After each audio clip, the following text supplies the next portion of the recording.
How come I can't see you? Something special. What's going on, ladies and gentlemen? Welcome back to another edition of Red One Radio. Hope everybody's having a good day, man. I'm having a great day. Big shout out to everybody who is part of that early notification or bored as hell squad. We got Vegas Girl in the side chat. Big shout out to Jäger Troop, 2 ATVs and our life. Big shout out to you, Serafina, for making it through the Tail of the Dragon and all that good stuff today. Ghost Anime, it's Vash. I can't pronounce that. CV OQ. What's going on? Freelance Florida, Florida. Mothman, Hollow Saint. What's going on? How's everybody doing, man? So today, guys, my special guest host with me today, a good friend of mine, another SoCal moto vlogger. It just seems like I seem to bring only SoCal moto vloggers on here. That just, I don't know. It's just something about SoCal, I guess. Maybe it's just more of us out here. Anyways, real good friend of mine. He goes by the name of Scott. Has a channel, is The Adventures of Scott, which you can find in that doobly-doo down below if you want to check him out. Scott, how you doing, sir? What's going on, my brother? I am doing well, thank you. Just got home from work. Took the dogs for a walk, and now I'm on this show. Nice. Nice. Get a little exercise. Nothing wrong with that. I've been trying to do a little exercise myself. Sucks. It really does. Made a video about that today. It's going up on Friday. But, yeah. Big shout out to Cover Biker in the side chat. What's good, man? Leaky Bike, all the way from Canada. Miss Lisa, how you doing, Miss Lady? Good to see you. Miguel, how you doing, sir? And Mothman, I think I already said what's up to you. Full Pin Moto, another SoCal person. Welcome, welcome, welcome. So anyways, Scott. Yep. Why don't you go ahead and let people know about you, yourself, and your bikes, bike life, and all that other shit that you do on a day-to-day basis or whatever. Just let everybody know about you, sir. How about that? What I do? I don't know. I'm just a normal dude, an old guy. Losing all my hair. I'm fat, bald, broke. You know, typical motovlogger, I guess. But yeah, I've been a little slow on the motovlogs lately. I'm sorry. My life has kind of gotten out of control, but I'm trying to get everything back under control. But I'm living up here in the beautiful mountains of Southern California. My bikes, I have 2 bikes now. At one time I had a plethora, but I'm trying to narrow it all down. So I got 2 bikes. One is a sport bike, and then another is a, I guess it's a dual sport and supermoto combined. I just swap out the tires now, so we're good. And I'm 5'8", about 200 pounds. I'm single. I like long walks on the beach. Only I prefer the mountains. I don't want to date single mothers, but you know, based off of your video the other night. But I don't know. What else you want to know?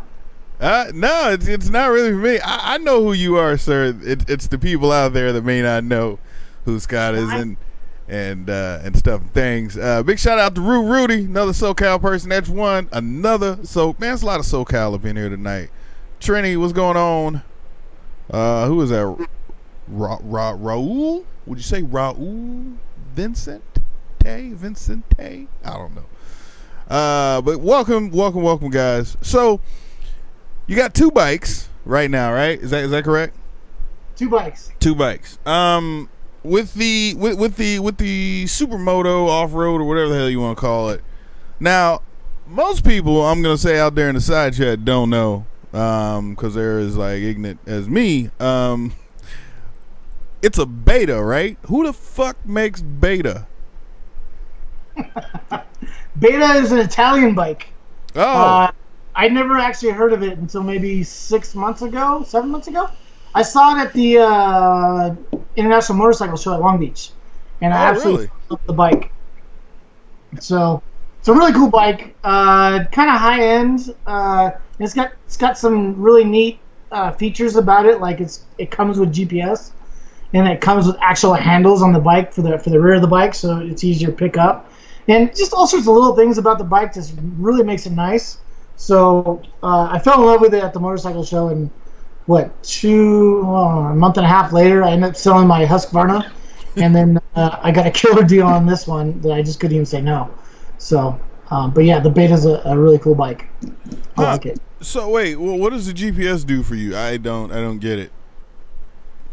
You can actually preload maps onto the GPS. So it's got a little screen. It's just it's a Voyager. I think Garmin makes it, and you can preload maps in advance, or it can save the maps while you're out riding, so that when you go out riding again, you can follow the same trails that you had done before, or you know. Which model do you have? The Beta 500 what?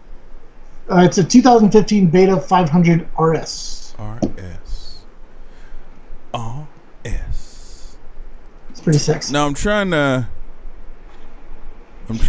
Wait, so the little screen that's in the front there, that's. Wait. So like your dash is the fucking GPS. Oh, that's kind of bitching, dude. So what? It's got like your speed and shit off to the side while it's showing. Wait, like what? I mean, is it like a full like a map display or what? Yeah, I mean it's like a little display. It's like this big, and you can flip through it. But typically, it'll show your mileage and your speedo and RPMs and all that. And you can flip through it to show a map, so that you can follow the map if you're out off-roading and stuff. See, I'm not gonna lie, dude. That right there is kind of bitching, dude. Like, I mean, street use too. I mean, as far as like, does it have like highways and all that shit? You know? No, and to be honest, I actually don't even use that part of that feature.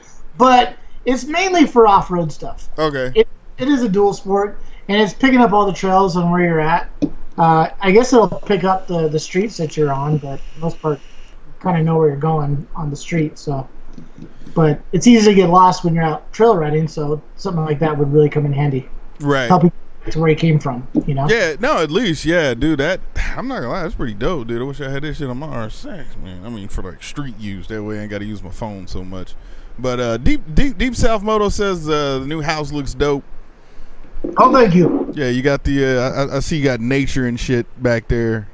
Yeah, lots of trees. Yeah, I'm good. I mean, like so trees equal nature. Nature equals mosquito bites and spiders and ticks and all kinds of shit that I want to deal with, dude. You know, I don't really, none of it really bothers me other than the freaking spiders.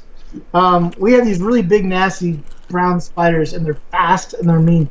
And that's like the only thing that really bothers me. Forget the fact that we have a bear that lives across the street, and then we have a mountain lion that lives on the other side of the peak. But yeah, the spiders are what really kind of.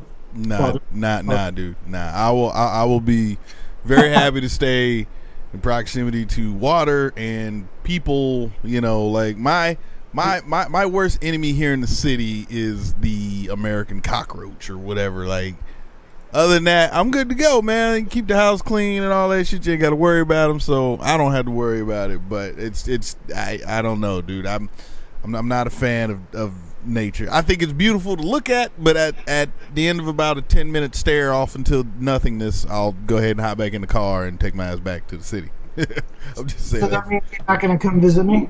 No, I'll come visit. I will definitely come visit. There's a hotel up the street or something like that, right? I mean, hopefully we're not pitching tents outside or anything around the next door. Do what? There's a campground right next door for you. We can pitch you. No. No. But is there any good, like, have you found any good, like, riding trails or stuff like that you take the Beta on or anything like that? Hell yeah, I can take dirt trails to work. Seriously? Yeah. Wait, but you're like, what are you, like 30 miles from work? It's about a 40-minute drive by street, and then 2 blocks away from where I live, you can actually hit the trailhead, and you can take dirt roads all the way down to the freeway. Basically, you're going straight down the mountain from my house. So I could take dirt roads there via bike or Jeep, whatever I feel like. Interesting. I have choices. Huh. That is interesting. So anyways, let's talk about some YouTube bullshit. And we'll keep it moving. We're gonna open those phone lines here in about 20 minutes and see if anybody out there wants to ask Scott a question, myself a question, or anything. Big shout out to those who like the hat. This hat is old as fuck. It's got I got dollars right here. There's like some yen and then some pounds, and it's a universal hat for money. I just take this with me and I just say, "Can you give me this?" And then they say, "Nah, I'm sorry, bro, I can't help you out." But anyways, so I first heard about you back a couple years ago when you were riding with good old Suburban Delinquent. That's when I heard about good old Adventures of Scott. And I remember the first time I saw you was 2015 SEMM. I remember you were sitting by the pool. I don't remember if you were drinking or not, but I remember it was dark 30 or it was dark, and I remember you were sitting by the pool, and then that was the first time I met Scott, and I was like, I was like, one of these days I got to ride with this dude. But that's how I met you and how I got to know about you. But how long you been doing YouTube, man? I want to say I've been doing it for 3 years, and honestly, I think everybody figured out who I was after I rode with Suburban Delinquent. I have him to thank for introducing me to YouTube.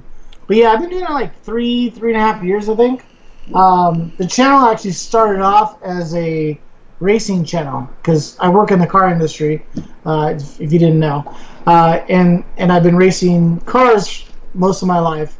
And the channel was actually designed to follow my racing career, but as luck would have it, my race car was always a piece of shit and always gave me problems, and I never raced because I was always trying to fix it. And I started. Need more sponsors. That's what you need. You need more sponsors. I just had bad luck on my side.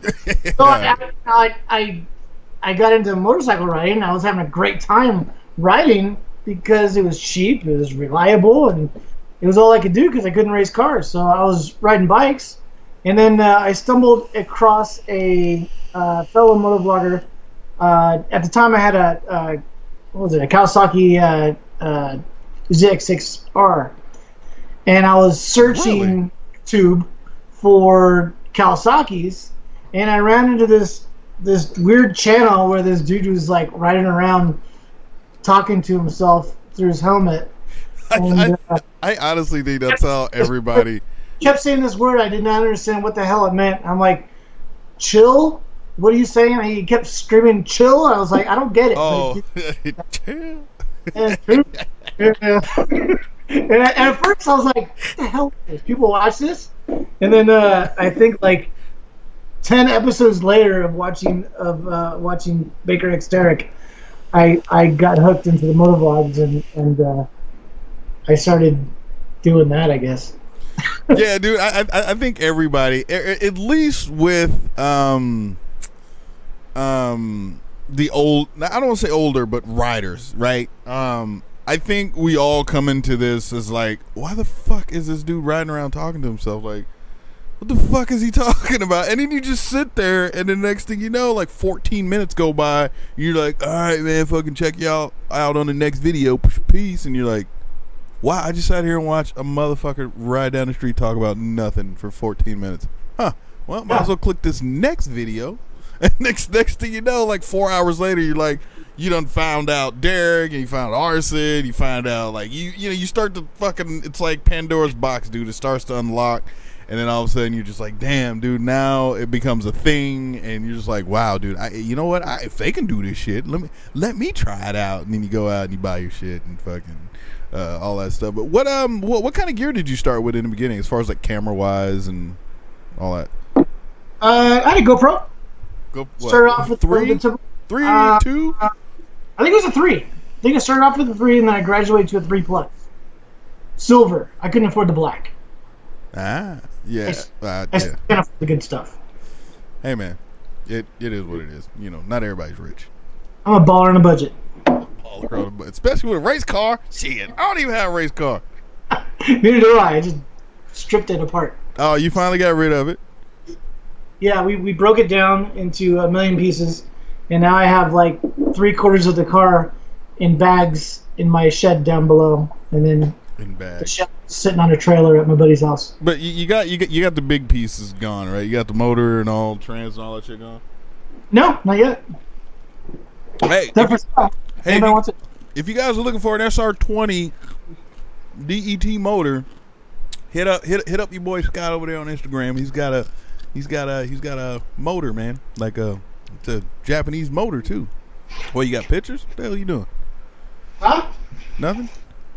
Who? Okay. Okay. What? All right, he's back. But yeah, man, you got a motor. If you guys looking, for a Japanese turbocharged motor, go ahead and hit him up. But so cool, man. Yeah, if you guys didn't know, man, I've actually ridden with Scott, man, once, and it's kind of a reason why I've only ridden with Scott once. But I'm not gonna lie, man. You guys can go back and check those videos. I think I made it a fucking playlist, man. I have to see if I can find it. But I rode with Scott. Scott took me on a fucking adventure, man. Like, yeah, he's like, "Hey, Red, when we gonna ride or whatever?" Well, I can't remember. We finally met up one day. Me, him, Cali Girl, and my old boss from 5150, John. We all met up. And it started out as like a good day, right? Me and Cali Girl initially met at Scott's house, and then we went and grabbed some food. And like, oh man, fucking this is great. Then we started going off on these like nice little paved, cool roads next to some water. Like, it was dope seeing nice big fucking houses and horses and shit running around. And then all of a sudden that shit got fucking like gangster. Like, I'm talking potholes and dirt roads. Like, it was like half paved, half dirt. And then, like, you know how most people, when they ride a canyon road, they like ride, Mulholland, or they ride ACH or Ortega. No. Scott had us in the road that like people ride a road and like ride the canyon on a major road. Scott had us on some other road that ain't even on Google Maps in the canyon. Like, I was in the canyon. Like if you crash and go off by yourself, like, you're fucked, because nobody's coming through there, and then somebody does, it's very few and far between. So but it was cool, man. It was cool seeing canyons from a different perspective. And he left again, but let me see if I can find those videos for you guys, man. But I mean, that day was so dope that there was so much going on that day that I couldn't personally make it one video and call it a day. I actually chopped it up into a 1 week fucking Scott adventure, man. It was Monday through Friday, whole week, 5 videos, and yeah, man, that is a memorable day. How do you find shit like that, by the way? I live there, man. And that's my local road. I live here in Long Beach. I don't know everything cool shit to see. I know this house. Well, where I took you, and some people may know this road, Ortega Highway is like the main highway from the beach to the land of the dirt people. It's kind of a main highway where everybody commutes. And basically, off of that highway, you've got South Main Divide and you got North Main Divide. And that's really the only road that intersects that. So it was just a road that we had ridden quite often, and it was actually it's actually a really fun road right off of Ortega, because you can see the what do you call it, the paragliders and all those guys jump off the cliff. Oh, and yeah, I remember that. That was cool. But if you continue on that road, it runs into an off-road vehicle park. So that's kind of how I found it, because I was looking for off-road places to go. And then it just turned out to be a really cool road that dumps you all the way off in Marietta. If you're not from Southern California, you're not going to know what the hell I'm talking about. But for the locals, you will. Well, I will say this. Luckily, nothing bad happened that day. Nobody dropped a bike. Everybody made it out alive. But that's kind of not the kind of road or type of road you want to take somebody on the first ride. You're supposed to put them up and down Main Street and hop on the freeway to traverse to different cities. That's what you're supposed to do, Scott. You're not supposed to go out and test somebody's fucking riding skill. Like, no. And I'm not talking like high speed through a canyon riding skills. I'm talking like whether or not they can survive on a street bike, on some dirt and all some other bruh. That No, I disagree. You were not a new rider. You were just new to me. It was the first time we ever ridden together. True. So it was the first time you rode. So that's not true. I'll take you I want. You know how to ride, and you guys did fine. Yeah. I like for me, it wasn't that bad, man. Like I was all right. It was more. I was worried about Callie Earl because she don't have fucking frame sliders, and I'm like, dude, all this fucking sand and dirt. She fucking goes down. It ain't gonna be good. Me, I had frame sliders, and plus I already been down on the left side, so we good. There's scratches and shit over there I ain't even worried about. But no, it was definitely a dope ride, man. Like I said, I've never experienced. To me, it's one of the dopest roads I ever. Sketchiest roads, hands down, yes. But it's still one of the like best roads that I've ridden here in Southern California, as far as like just variations and randomness, dude. Like 1 minute you're like out in the middle of nowhere, next minute there's like a porta potty which you went and took a piss in. I'm sorry, dude. I've never been connected to somebody on the Sennas who was using the bathroom. That was weird. Don't judge. Hey man, I don't. When you gotta go.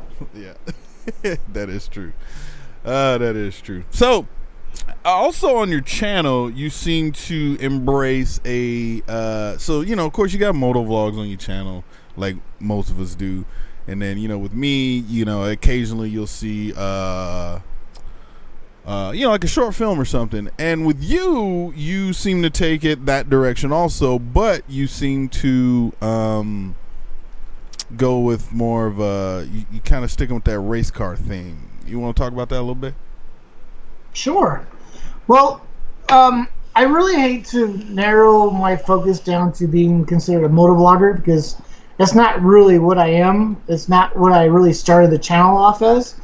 And that's why I have the Adventures of Scott. I try to leave it open to whatever my adventures be, whether it be hiking in the canyons or riding motorcycles or doing race car stuff. It doesn't really matter. You're just following my adventures, and that's kind of the whole idea. And so I really don't really like to pigeonhole myself as a moto vlogger. I'm just more a vlogger or a short filmmaker, which is really what I want to do. I want to make short films. So lately, what I've been doing is I've been filming a lot of the race events. Last year, I did 2 vlogs on my own for the race series Global Time Attack. I just went out there and I had the free day, so I was like, I'm just gonna go out and film some race cars. Since I haven't been able to go drive myself in a while. And most of the people out there are my friends. I've known them all for years. So I went out and filmed, and the owner of of Global Time Attack really liked my videos. And at the beginning of this year, he called me up and said, hey, you know, what's it going to take to get you out here to every event? We'd love to have you come out and film every event. And I said, sure, I'll come. Sounds like fun to me. So, yeah, I've been contracted to film every event that they do this year. So that's what I've really been focusing on, and I hope it's coming across as the amount of time that I'm putting into these videos. Whereas I used to be able to put out a video every week. With these, it usually takes me about 2 weeks to edit, go through all the footage, edit, and everything else. So I hope it's coming across as more of a short film, because that's kind of what I'm trying to do.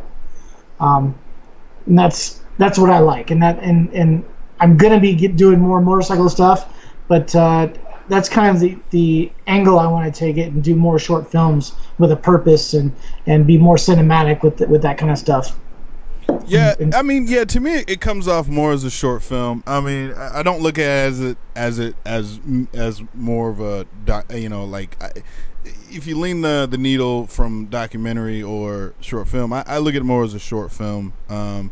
You know, I mean, it could be a documentary, but it's not traditionally set up like a documentary. Where, I mean, granted, you do talk to people, you do kind of short little interviews, which is dope, but you're still storytelling that day per se, or maybe that weekend. So that's why I look at it more as a short film than just a narrative piece of you know, I'm here to interview all the racers about what their life is like at these race events. Like that's not what it's about. It's just like you that weekend, what the hell's going on, and all the people that you interact with, you know, in the cars, in the pits, and things like that, dude. I think it's dope, man. I think you know, it's a different avenue that we need to see more here with at least YouTubers that ride motorcycles. I mean, yeah, riding motorcycles is great, but it's like, fuck, dude, like, how long do we expect to just keep riding and talking about certain things over and over again, man? You always got to bring a different level of entertainment to the show. You know, it doesn't have to be every day, but you know, especially with yours, I mean, I do like the way you set up your channel as far as the adventures, right? Not just blase blah moto vlogs like I did. Yeah, I didn't know I was new, but it's smart, man. And you know, and I think as long as you stay with it, like, you should do really good. So everybody, make sure you go click that link below, check Scott out, man. Check out his work. It's beautiful. I like it. I like it a lot. Thank you. All right, so when we going to the dirt track again, man? Oh, I don't know. Whenever you're ready. Whenever I'm ready. Yeah. Why I gotta be ready? Well, do you got a bike? I got my R6. I'm saying, man, put some dirt tires on that bitch, make it happen. Man. Well, actually, the Beta, I don't know if I would really take the Beta out to a racetrack. When you and I went out there, I had the CRF 450. Right. And that was perfect for the track, but this bike, not so much. It's a bit heavy, and it's more of a trail bike. So that's mainly what I do. Is I do the trails. Rose, I'm smiling. Shut up. Sorry, I just saw her comment. So people out there, guys, I'm gonna go ahead and put the first video that me and Scott rode together, and then anything with that first little title. I think I titled it "The Adventures of Scott" or some shit. Any video after that is that whole week of just me and him that I put up. Anyways, here's a video. How do I do this? Enter, boom. Yep, there we go. Boom, like that. But people out there want to know about Pedro. At first, I was like, what the fuck are they talking about Pedro? And then it dawned on me about Pedro. So, has Pedro hit you back up at all, or what? Well, Pedro and I aren't really talking right now. We're on a break. I guess I need to explain that one. Maybe for those that don't know. So, okay, yeah, I post a lot of stuff on my Instagram regarding the adventures of Scott and Pedro. I have this phone app. I think it was on OfferUp or Let Go. I think it was OfferUp, and I was selling. What was I selling? I was selling my refrigerator on OfferUp, and I was in the process of moving and everything else. And Pedro, I asked $200 for this refrigerator, and Pedro comes on and goes, $100 today. And he sent me this thing at like 10 o'clock at night. I'm like, what kind of Yahoo sends me a text at 10 o'clock at night saying, I'll give you $100 today? So I was a little bit offended by his offer. One, it was 50% of what I was asking for. And then I was like, dude, the day's over. It's done. Right. So we went back and forth a couple times, and he was like really arrogant and kind of pissing me off. And I just figured I would play along with it and drag it out a little bit more than I should have. So I started to contact him with random messages about all sorts of weird things and offers for other stuff that I was doing. And he stopped responding, but he never blocked me. So I kept writing him stuff, like on a personal level. Like I felt like we had kind of this relationship, you know, like we had kind of been through a lot. So I wanted to include him in other parts of my life and other personal stuff. And then he eventually responded, and he was a little bit irritated by all my comments, which of course made me want to do it more. So I did, and I just continued on just harassing the guy, and he just stopped responding and just ignored me. And I went on for probably another month of harassing the guy almost daily, and I would randomly post those up on my Instagram for your all enjoyment. That's the story, Pedro. Yeah, dude, I'm not gonna lie, dude. That shit used to have me roll, and I'd fucking wake up in the morning, and I'd still like, hey, Pedro, I got fucking blase blah for sale, like, or whatever. Hey, I'm going to get some tacos. You want to come by? I was like, man, oh, that shit was so fucking funny, though. That shit was, it was perfect, dude. I loved it, man. You probably need to hit up Pedro and stuff things, see what's going on. Yeah. I think I'm gonna start doing the same thing on Tinder. Yeah, I got you. Big shout out to Jaeger True for the $2. I appreciate the love. Let me see. Okay, what the fuck does it say? It says, hold on. What? Wait, no. What? Watashi wa tsubete no okane o something tacos ni. You can read that? A little bit. Tsubete no. I see a house. Okane. Right. Right. It's something about money. Would you buy some tacos or some shit? Here, let me just fucking translate this shit. God damn it. We'll just do this the easy way. Okay, pays. Here we go. I spent all my money on drinking and tacos. Osake. That's what that is. Gotcha. I didn't know what that was. You spent all your money on tacos and drinking. Ain't nothing wrong with that, bro. Wait, let me ask you this, Jaeger True. What kind of tacos? Oh, wait, you down here in fucking this area. Never mind. I keep thinking your ass is from Canada. I was going to ask what kind of tacos you get up there, but disregard. Yeah. Anyways. Sorry. But appreciate the $2, man. All donations, once again, go to keeping this thing alive. Much love, much love. So anyways. So Scott, what that movie with the guy? Do what now? What was that movie where that guy screaming, "I want my $2" with the paper boy? Is that Better Off Dead? I don't know. $2. Sorry. No clue. None. Sorry. Chicken. Anyway, so what do you have for the future plan, man? As far as what you're looking to do with the channel, you know, is there anything new you want to introduce or anything like that? Well, what I want to do with the channel is, like I said before, I really want to concentrate on doing some short films, and with a purpose. I want to tell a story, and I want to use better equipment. I want to actually use storyboards and really plan it out. Ooh, storyboards, that sucks. Yeah, and get fancy and shit, you know. But no, I really want to work on my storytelling skills and learn on my and improve on my camera work, cinematography, learn how to edit better. But I really want to start putting together some short films and with a purpose, you know, and not quite, you know, put out stuff every week like I like to, but maybe once a month and put out some really, really quality stuff that people want to watch. You want to go quality over quantity. Yes. I can definitely agree to that. That's why I don't put out many short films. I mean, I got a fuck ton of short films, but I'm like, I want to put out the best ones versus like them beginner first year, second year, you know, videos. Like them shits are kind of, some of them are cringe worthy, and I just can't do it. I can't do it. But no, I mean, that's cool, yeah. And you know, the unfortunate thing when it comes to camera gear, man, is that shit's expensive, man.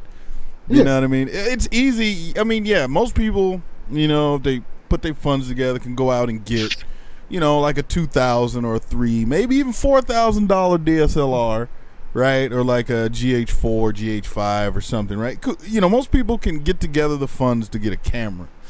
But that's like where it kind of ends, and where us as people who make films or, you know, take the shit a step further, we're looking at other lenses and we're looking at audio equipment, and by the time you get it all said and done, you're looking at like 15 grand, and you're just now starting to break the tip of the iceberg, man. You know, like you know, like I wanted a Manfrotto fucking tripod.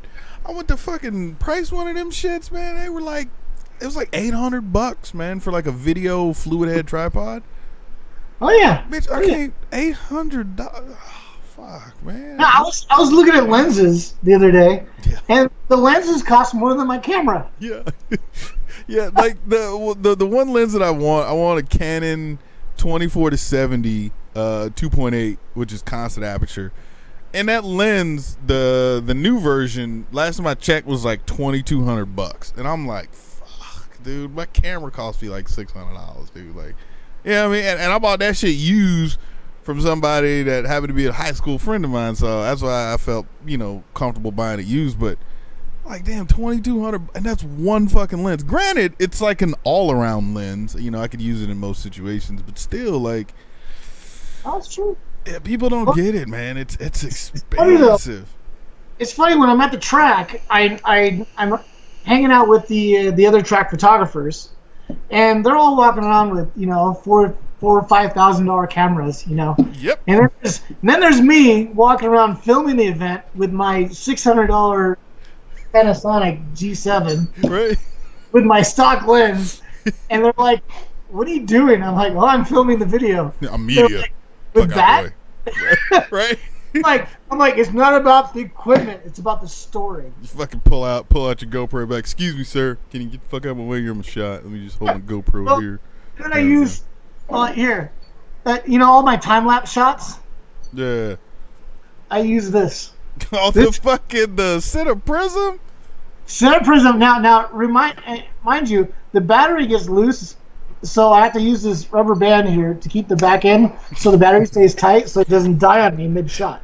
He got that ghetto fabulous. This guy, and I got my GoPros I use and my little things, and I got all this chintzy equipment, and they're all using this super high, expensive equipment. Like, I saw these other videographers there. I don't know who they're shooting for, but they have these full cage things with like like gimbals and shit. They're either gimbals or like steady cams. Yeah. Yeah, it's full on expensive stuff, and they're just looking at me like, "Who's this Yahoo? Right. What are you using?" I'm like, "Don't judge me. It's all about the story and fancy editing." Big shout out to Deep South Moto. I just went straight to Google Translate because I ain't even trying to read all that fucking squiggles and shit. My mom and my mother do not be angry. Just call my father. Yeah. Okay.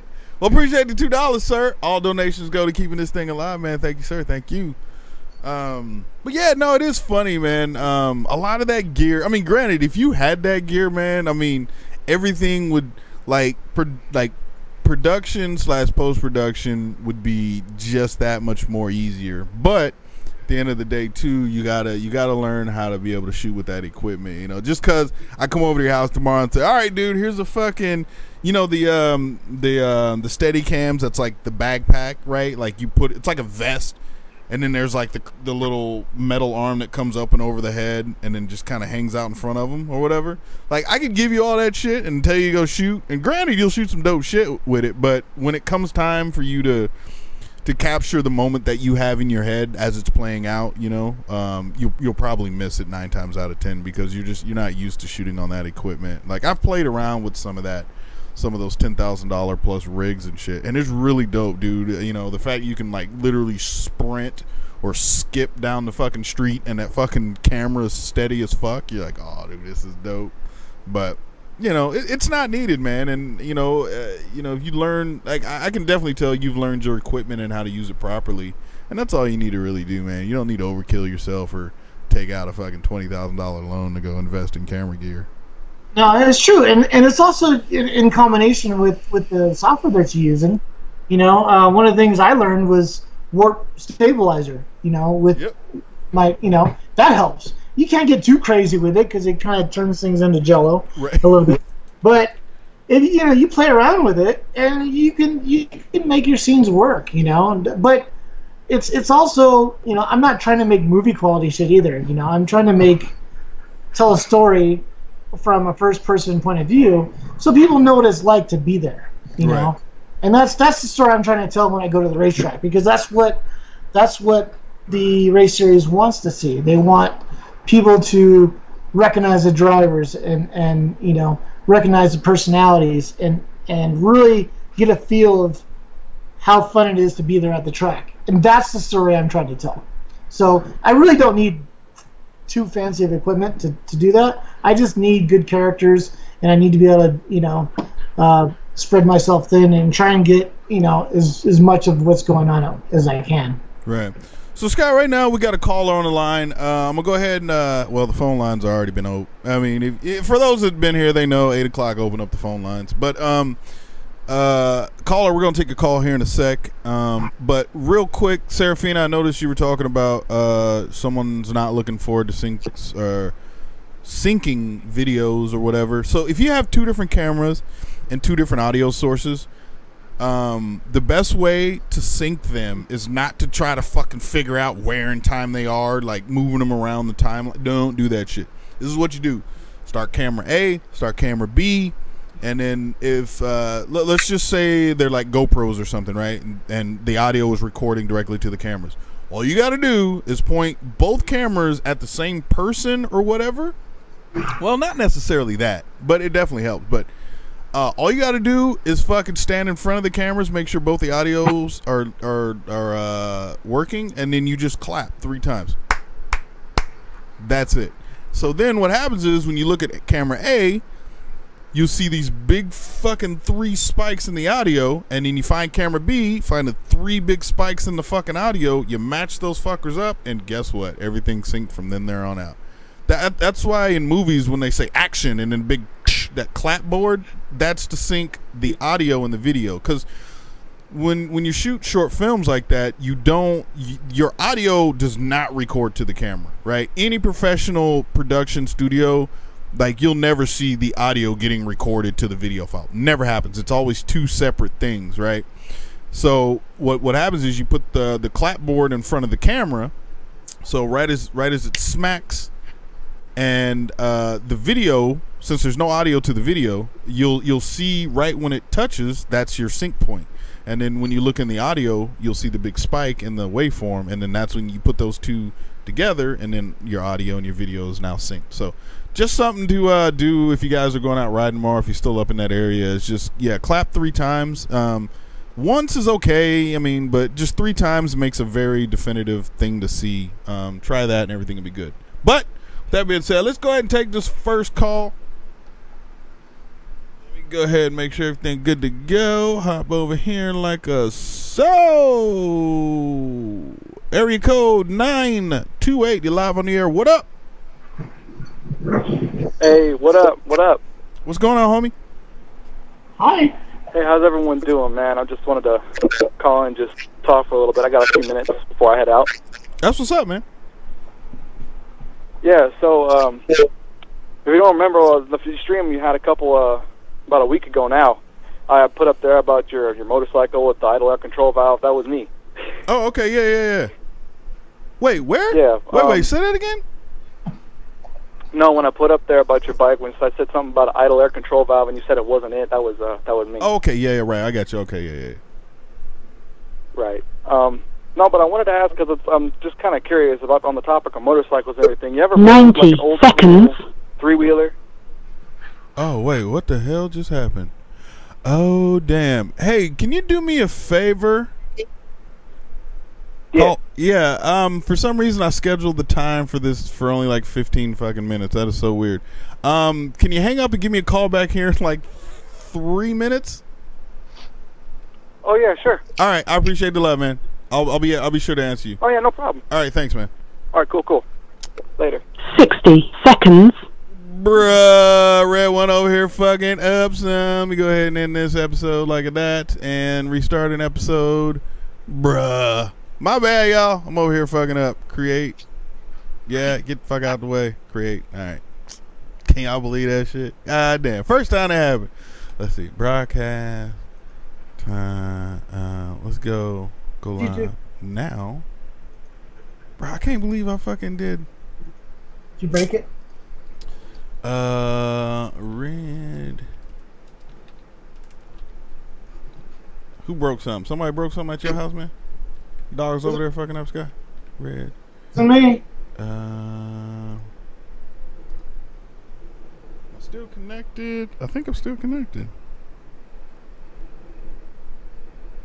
Nope. Can you hear me now? Can you hear me now? All right, hold on, guys. I'm over here fucking up Scott's show, man. I apologize, dude. Look what you did, you little jerk. You ruined Christmas.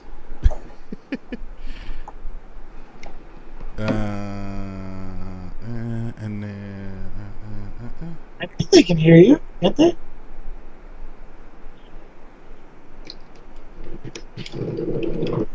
All right, it's gonna start in 20 seconds. My bad. Shut up, LA Jackson, with your punk ass. Nah, just play. What's good, man? Good to see you out there. Big shout out. Oh, James in the building. What's good, James? What's good? Cowie, Cam 636. It's going live in 5 seconds. All right, now I'm just waiting for the call to call back. Oh shit, KITB in the motherfucking building. Kevin in the back. Kevin in the back. Kevin in the back. Hey, you know what? You should take him on some of them Scott adventures, man, because he got that 690 dual sport with the knobbies on. So I think he's right up your level. You know, he skipped the street tires, went straight to knobbies. Oh yeah, come up here, man. We got lots of good riding. Kevin, there you go, man. If you want to go out to the mountains of with the spiders and the bears. Yeah, fuck that.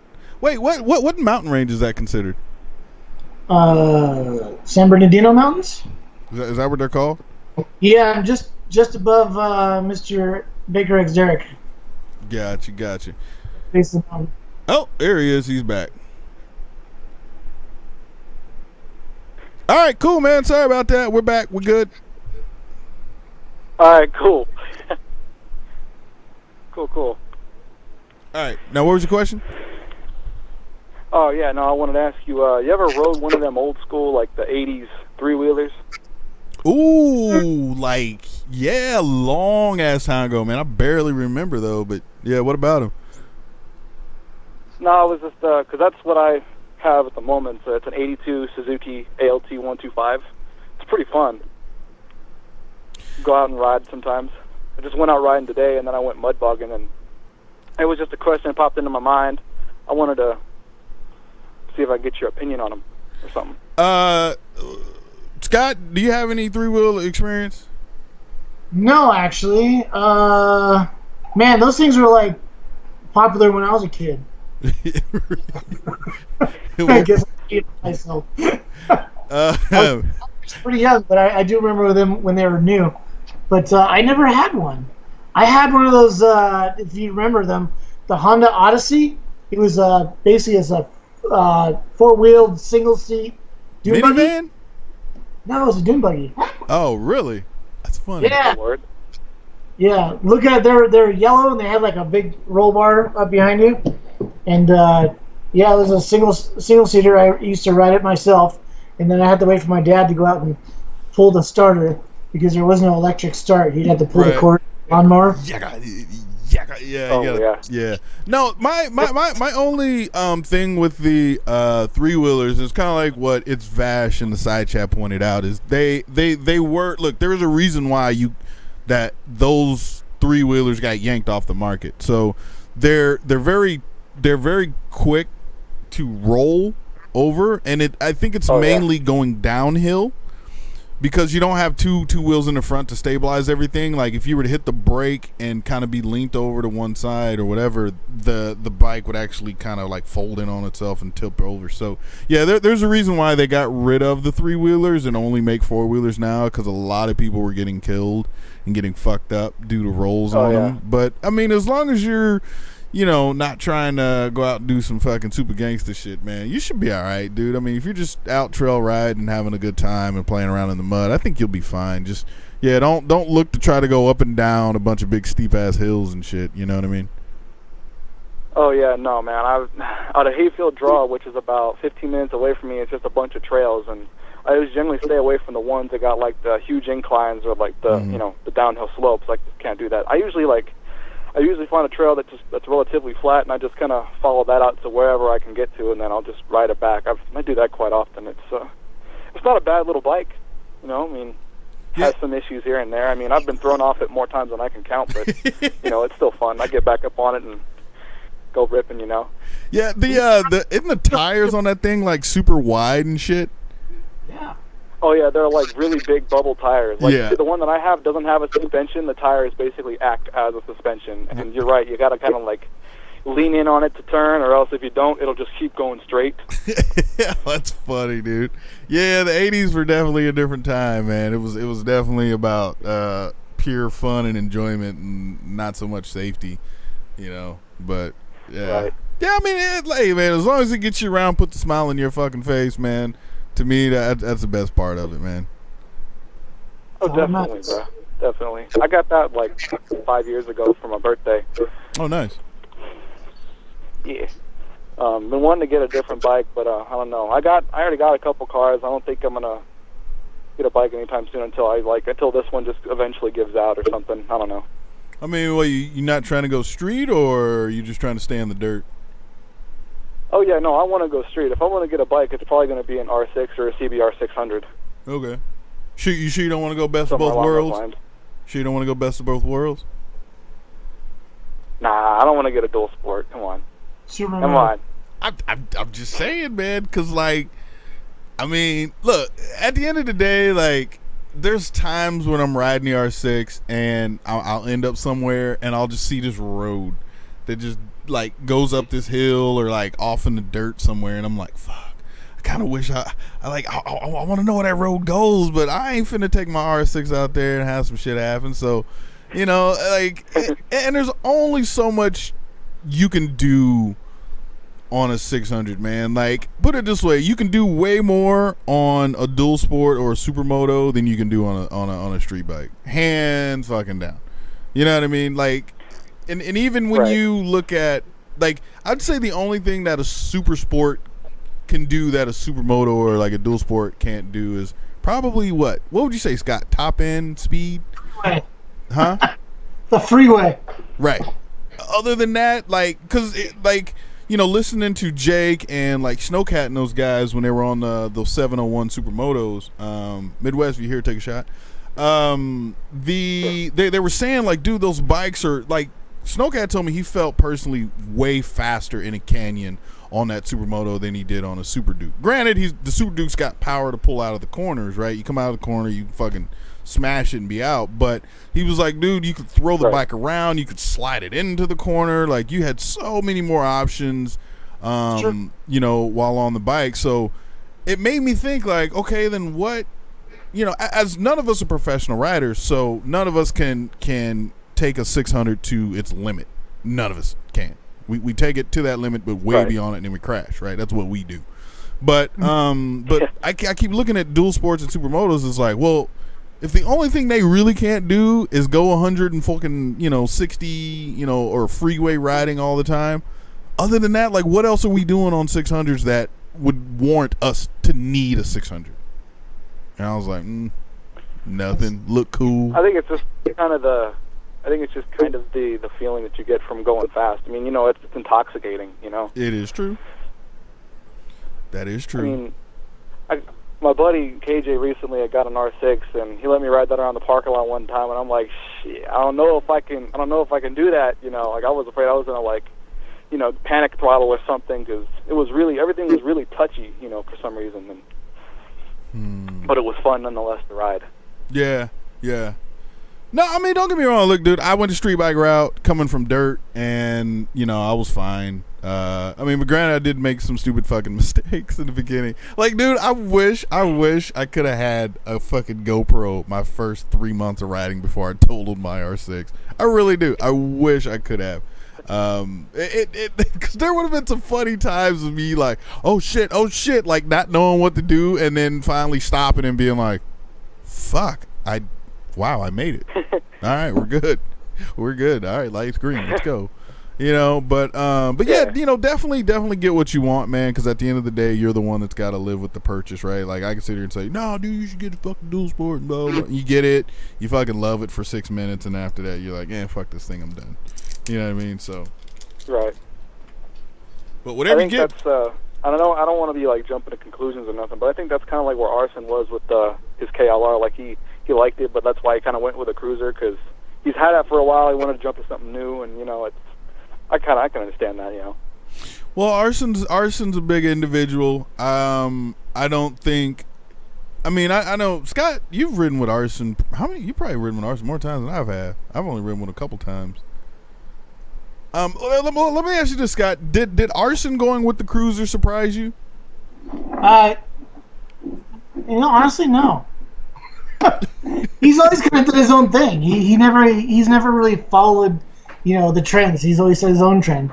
So he had this piece of shit dual sports with a 650 or whatever that was, and it was so different than everybody else, and he liked being different. He's always been different. So for him to get a cruiser, you know, even though most of his friends all have sport bikes, it doesn't really surprise me because he kind of goes his own way, and I respect him for that.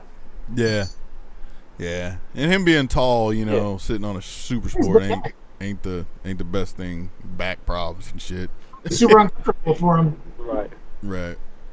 I heard the bike announcement, and I'm like, oh, there's no way he's gonna go for a sport bike. There's no way. And then when he popped up, he said he was getting a cruiser. I'm like, oh, yeah, see, that makes sense. Right. That makes sense. Yeah, I knew off top he wasn't. You know, the fact that like his bike's gone and you never see any videos of him riding like Derek, you know, the 636 or any other fucking super sport. I'm like, nah, he's not going super sport. Like I knew that. I figured he would have. I don't know, for some reason I just didn't think cruiser, because that type of bike is just never on my mind. But you know, I figured he would have went with probably like a newer supermoto or some shit. But you know, that's just me thinking. Yeah. Right. Just glad he at least has something to ride now. I mean, he always had something to ride. He had the Grom, but you know, I'm just glad he's got something that's a little faster and, you know, can do the freeway and everything else. Right. Yeah. Yeah. Yeah. Because for a while, because I know when he was living out here in Long Beach, he used to make that trip way out to like Riverside or some stupid shit. And he was like, "Yeah, dude, it's just 70 miles, or what did he say, 70 miles round trip or 70 miles one way or something. I can't remember." He was like, "Yeah, dude, that shit sucks, man." Like, and he was doing it every fucking day, dude. On knobbies. Yeah, yeah, on the KLR, dude. Fuck yeah. I was you like, can't take those fast on the freeway, getting the speed bubbles. You go over 65. So. Fuck that shit. I don't know how he did it. And sitting on that seat is like sitting on a block of wood. Yeah, I bet. I bet. He was bony ass. But going back to what we were saying earlier about what I was planning on doing. I mean, I don't know. There's only a few roads around here that, like, we mainly have just like freeways and like highways and stuff. We don't really have a lot of places to off-road or to go off and do fun stuff. They have like one place between here and Phoenix, and it's you're in Arizona? Big. Yeah. What part? We're in the Verde Valley. I'm in Cottonwood right now. Okay, I don't really know what it is. I mean, I know Phoenix. Like, I got an uncle that live in Tempe. And oh yeah, and like Gigawatts, he lives somewhere around Phoenix and shit. But yeah, you guys got you got fuck that. We got we got a freeway. It's a highway rather. If I go to Camp Verde and then hook a right, I could take that freeway all the way to Phoenix, and that takes about an hour and a half, maybe two. And then if you do the same thing, you go backwards, you get up to Flagstaff, and you can take that all the way up to, you know, I think it's you can take that road to like New Mexico or some shit like that. I'm not 100% sure. But we basically just have long straightaways. There's not too many places to off-road. That's why I was kind of leaning more towards like maybe a sport bike, you know. But I'm not 100% sure yet. Right. I mean, definitely, man. If you can, put your ass in a bunch of seats, you know, see what's comfortable. I mean, also too, if you can Google like demo days, which I'm kind of upset I never did, man. I more than likely, yes, I still would have picked my R6. But I think that if I would have actually got to ride some bikes beforehand, I think I would have made probably.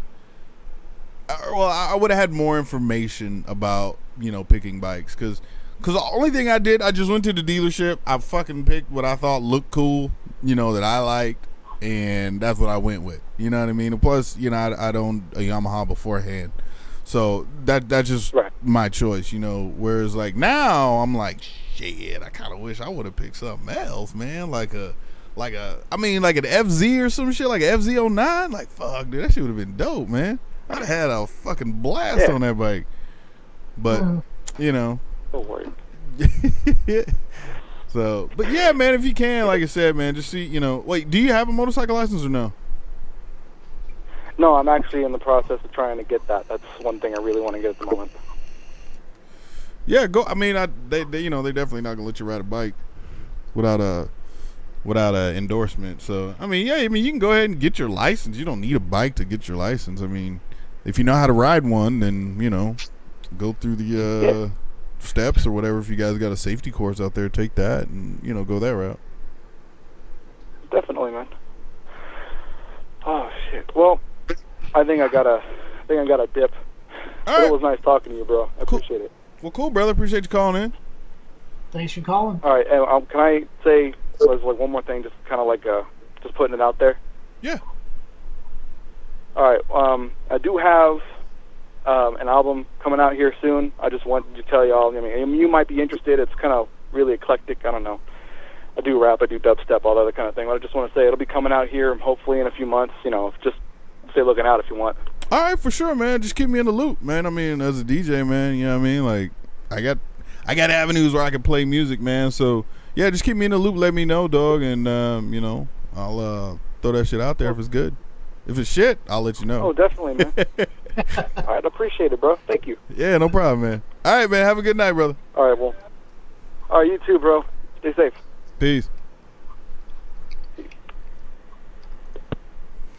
And if anybody else out there would like to call in, man, ask your boy Scott a question or something, anybody, come on now. Y'all be here every week, but y'all don't be calling. Y'all just be over there listening, be ear pimping and shit. Scott, what you sipping on? Hangar 24 orange wheat. The fuck is that? Is it like an IPA? No, it's like a what do you call it? Orange wheat? So it's like Woodmere. What? It's like a Hefeweizen. A what? Hefeweizen? Is that like Bud Light, Budweiser, Bud Dry, Bud Platinum? No, it's like Blue Moon. Oh, yeah, with the orange in it. Yeah, it's got a little orange flavor. Whoa, easy there. Calm down. Sorry, my dog's got the zoomies. Uh-oh. Yes? Sorry. Wants to take over the show. No, Hangar 24, they're based out of Redlands, not too far from here. Local brewery. Oh, some local shit. Oh, that's what's up. That's what's up. Yep. Sell it at all the grocery stores. Just go buy something. It's good. Trust me. Wait, do they sell it down here in Long Beach? Possibly. If you look in like the import section and all the craft beers and shit. Or do I gotta go to like Trader Joe's or some shit? Or like the farmers, not the farmers market, but what's that other expensive ass fucking green in color? That's all I know. I don't know. I mean, you could buy this stuff at Ralph's or Vaughn's or all the major grocery stores out here sell it. I don't know about out of state, but at least out here they do. Yeah, Hollow Saint says orange wheel is the bomb, but orange wheat is the bomb. I don't know. I never had orange wheat. I don't. I don't. Okay. I may have to try it out. It's not very strong. That's good. Yeah. Let me ask you this: do you drink IPAs at all? No. Yeah, I don't either. Yeah, that shit is nasty. Oh, we got another caller on the line here. Go ahead and take this call. 714, you live on the air. What up? Ask Scott where my michelada is. Oh shit. I have no. Wait, what was the question again? I want to know where my michelada is. Scott makes micheladas for me. I'm gonna go ahead and sit back on this one. This ain't got nothing to do with me. Yeah. I think they're at your house. The bottle's at your house. You took it home last time. I know, but you're supposed to get me some. I'll get you some. I'm gonna come and get it. Hey, Red One, you need to have Scott make you a michelada. Forget this orange wheat stuff. I'm not even sure what a michelada. What is that like a form of food or is that the shit with the like red sprinkles around the rim of the cup and like that shit? She is speaking of a no mixture. It's she's speaking of a beer mixture. She mixes Coors Light with this michelada mix. It's kind of like what, Bloody Mary, I think. Right? Yeah, no, that's what I'm talking about. Right? It's like it's like tomato juice and some other shit mixed with beer. Yeah. And then usually they put that like they get the rim of the cup wet, and then they like I don't know what that shit's called, dude. It's, you know, like you put the salt on the tequila, the glass or whatever, the shot glass, like that shit. On the rim? Yeah, that's what I'm talking. Yeah, there we go. Right?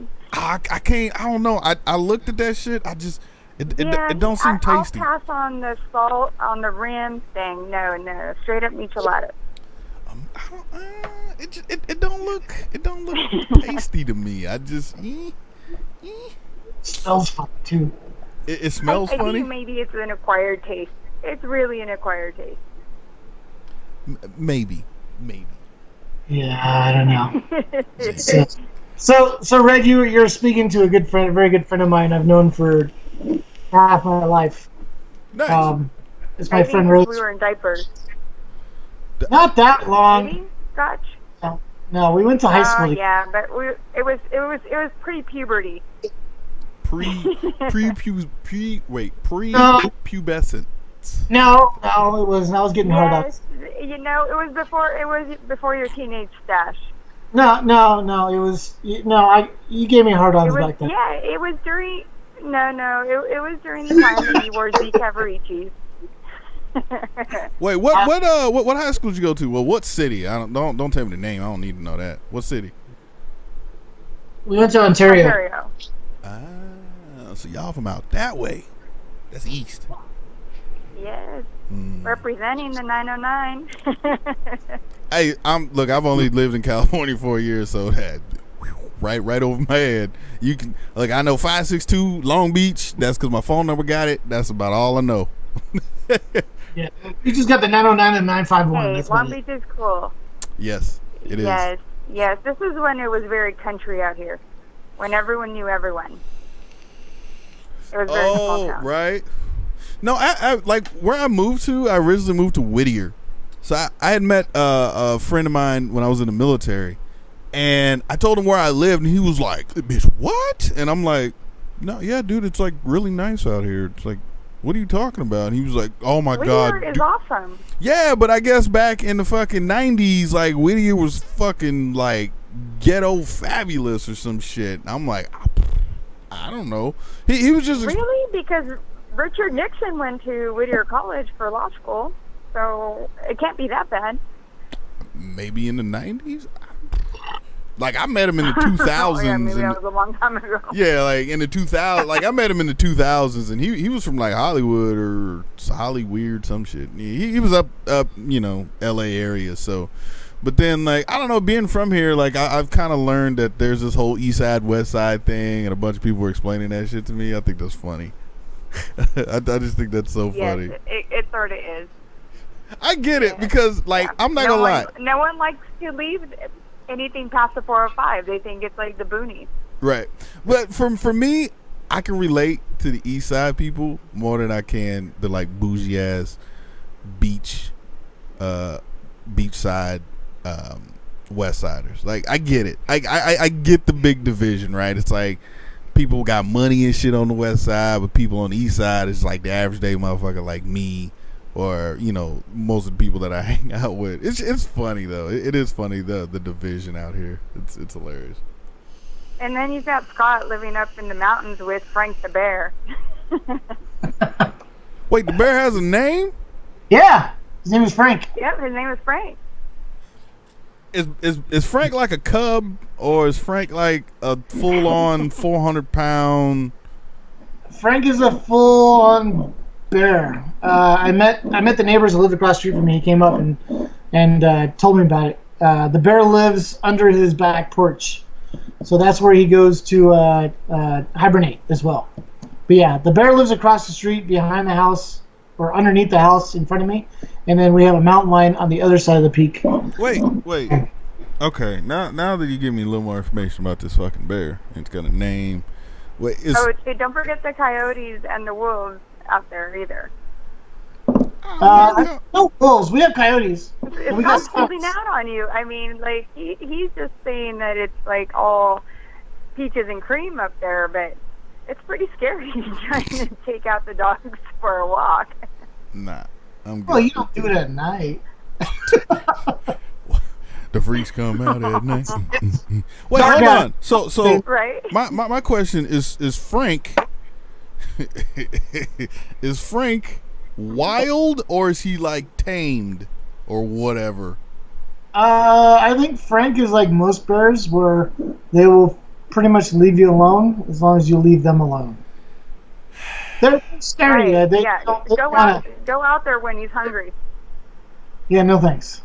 Now, the neighbors told me that every once in a while he'll walk up on their back deck and he'll be peeking through their door. And it's not uncommon for that to happen. I used to live in Arrowhead, probably 20 minutes away from here, and I had a bear on my front porch. Scared the shit out of me too, but I scared him as well, so we both kind of ran. But yeah, they pretty much keep to themselves. I haven't seen a bear. All I've seen is coyotes. And Red one. I think he likes the wild ones over here. I think so too. yeah, I do. Bruh, ain't no way in hell I'm moving anywhere. Look, I wouldn't move next door to a fucking zoo just in the off chance one of them sub bitches got out. That happened, dude. No. I agree. Okay, let's look at this at another point of view. You probably have a better chance of getting shot in Long Beach than I do getting eaten by a bear. I don't know what the fuck you talking about. Either way, I ain't getting shot, and I'm not fucking getting my ass ate up by a bear. Look, just because your house probably came with a rebate because you moving next to a bear. Look, I probably have a better chance of slipping off the curb or falling off the curb and fucking busting my goddamn mouth wide open because I forgot to put my hands out in time or some shit than... No, Scott, it's a bear. Like, do you understand? No. Right, that's what I keep telling him, and he doesn't listen. Like, how do you... I know, right? And oh my gosh, someone just said, and the door's wide open. I love it. It's perfect. Yeah, he just like inviting the bear right in. Bruh, I'm not... I have a screen door. Screen... Bruh. Screen door.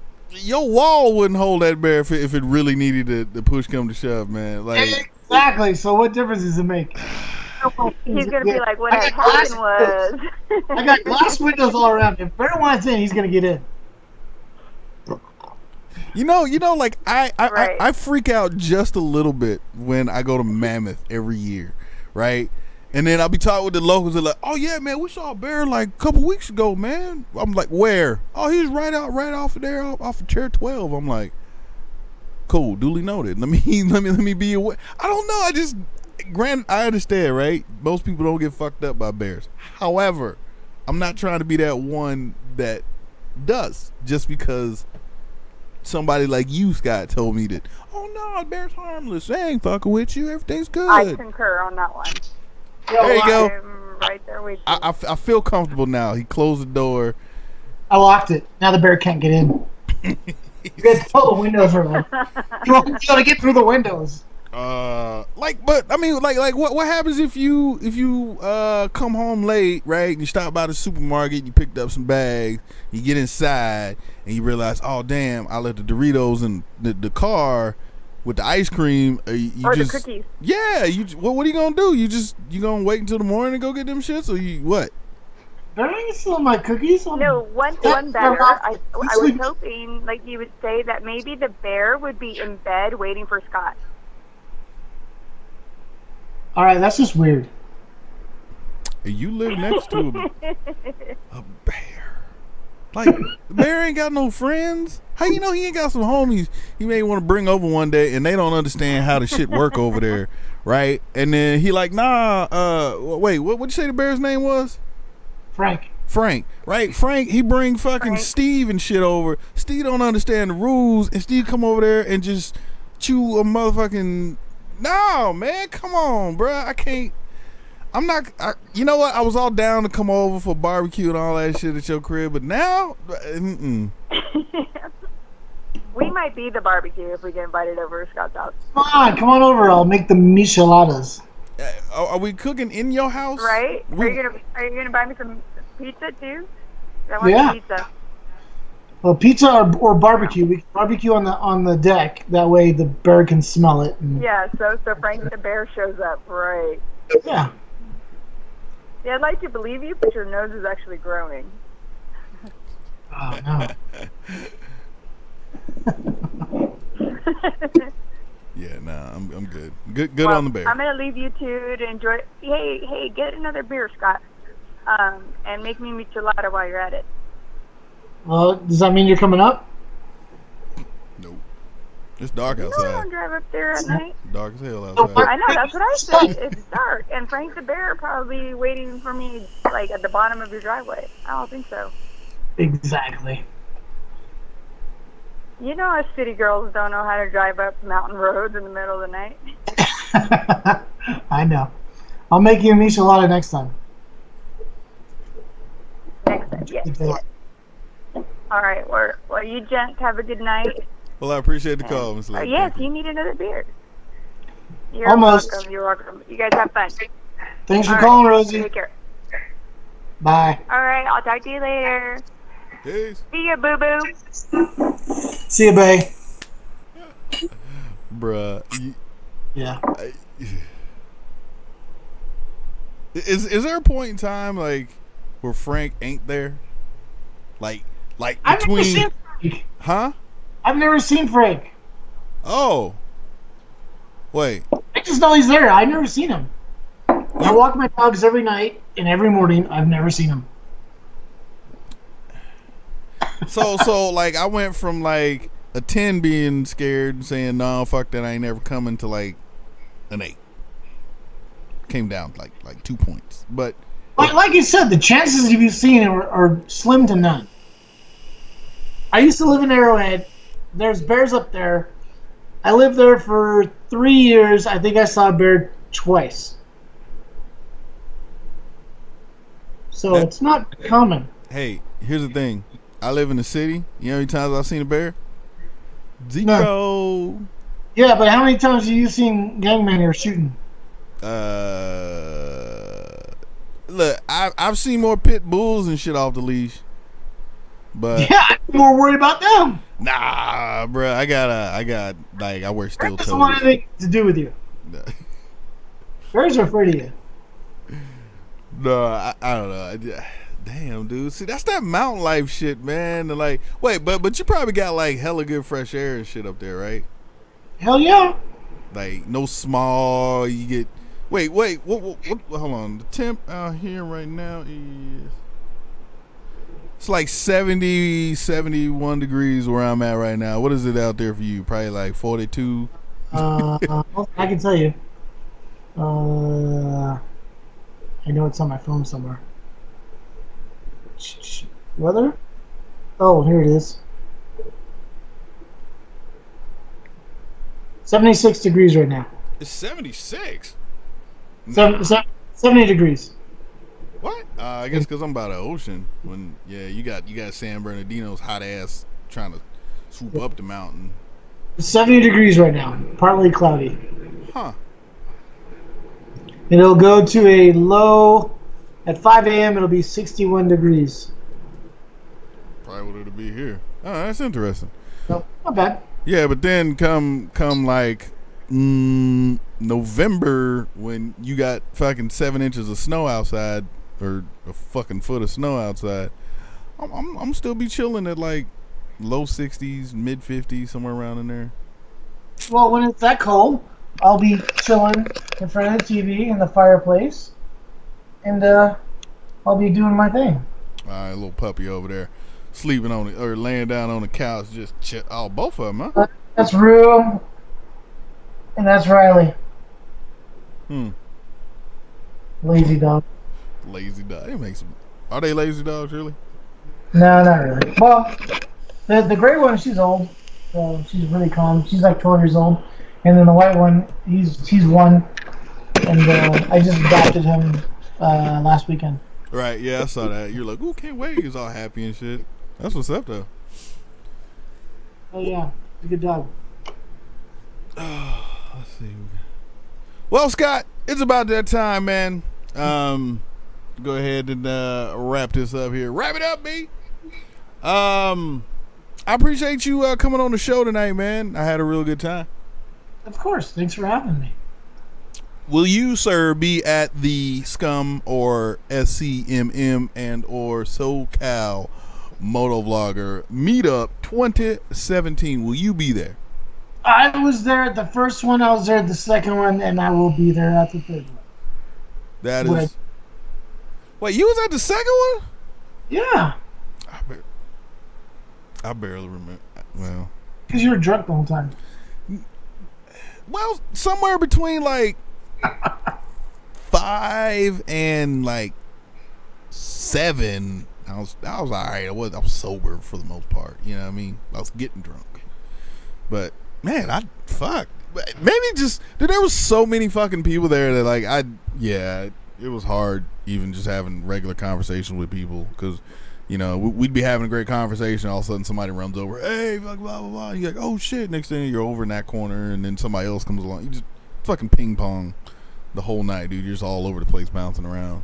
But great. Well, I will see you at SCMM then, sir. Where are you staying out there, or are you gonna go back home? I'll probably come back home. I got the dogs. Yeah, and you live close. Well, you're not that close though. It's like an hour, I think. Yeah, an hour or so. Yeah, because I remember the Reno cats. They came down when they came down. They had a lodge, or not a lodge, but like a house or some shit up in Big Bear. You know, yeah. It was like 5 or 6 of them, so they all just went in on one big mega house, which is pretty dope. So like they had a jacuzzi, they had the whole fucking nine. I was like, damn. And plus, you know, while it's 100 degrees plus in Palm Springs, it was like. Yeah, like mid 70s, 80s and shit up there where they were or something like that. Like it was cool for them. But all right, well, cool, man. I will see you there. Do you have any shameless plugs you'd like to throw out there? No, just watch me on YouTube and Instagram. That's about it. I'm working on the next race video right now, so I should have that ready for probably early next week. Early next week. Ladies and gentlemen, you can check them out on Instagram right there below me. Right here, and above him, right there. Yeah, I don't know why. Anyways, you can also check out his YouTube channel down there in that doobly-doo, Adventures of Scott. The link is there. Click it. Hit subscribe. Also, too, if you want one of them chocolate chipple shirts, man, you can go ahead and pick one of those up. It's down there too. I'm just saying. Yo, that shirt should be here in a couple days. I can't wait. Yes, get a chocolate chip shirt. Big shout out to Gigawatts, Deep South Moto. They both bought some. Much love to you guys. But with that being said, we will catch you this Friday on the Other Guys Live on my channel this week, where we're going to talk about stuff and things, and we're going to do some drinking. So hope to see you guys over there. And with that, man, make sure you guys once again check out The Adventures of Scott. And we'll see you on Friday, bitches. Peace. Peace out, beaches.